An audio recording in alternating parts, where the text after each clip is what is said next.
Hi friends! A lot of you have asked me about groceries in Iran and how much they cost. I just came back from a grocery shopping trip and I'm going to go through what I've bought with you and talk about the costs and talk a little bit about the economic context. So this is my shopping. I went to a place that's kind of, they're the cheapest places to go to in Tehran because they are semi-government subsidized.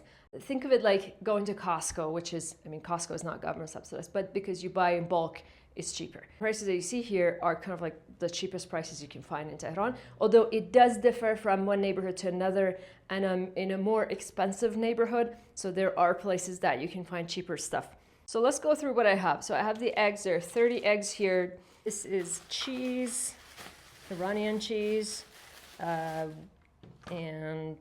pickles. I love pickles.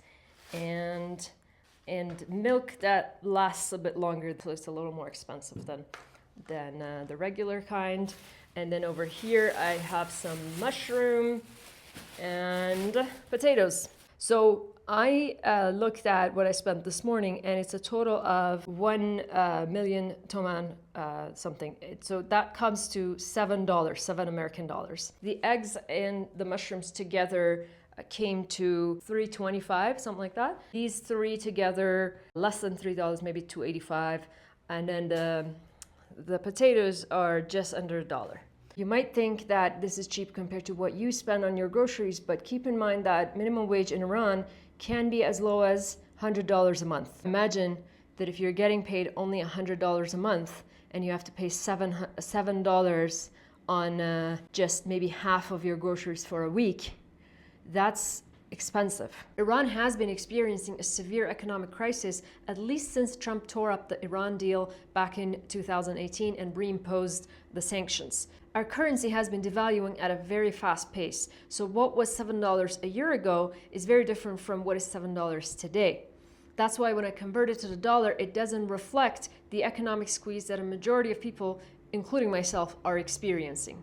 So in order to give you a better idea of how much this grocery shopping costs for locals, I'm going to compare it to the price of a full tank of gas.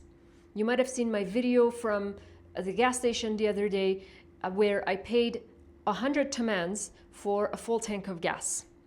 Now what I've paid here is 10 times that. So keep that in mind. This is definitely not cheap. But I want to tell you one important thing.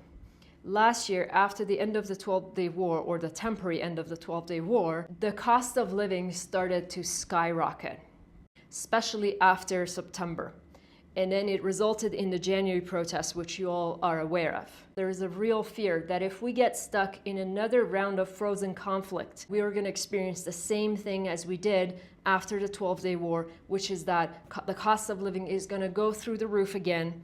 And this is going to mean millions of people going literally hungry. This is happening right now in Iran. If you see Iranians concerned about the endless extension of a temporary ceasefire, it's because we're very concerned about the economic war, the invisible economic war that's going to be inflicted on us during the ceasefire. And it's going to be invisible from the eyes of the world. I'm going to make sure to do another video for you in a few weeks and show you how the cost of the items that I bought today are changing just within a few weeks. So please stay tuned.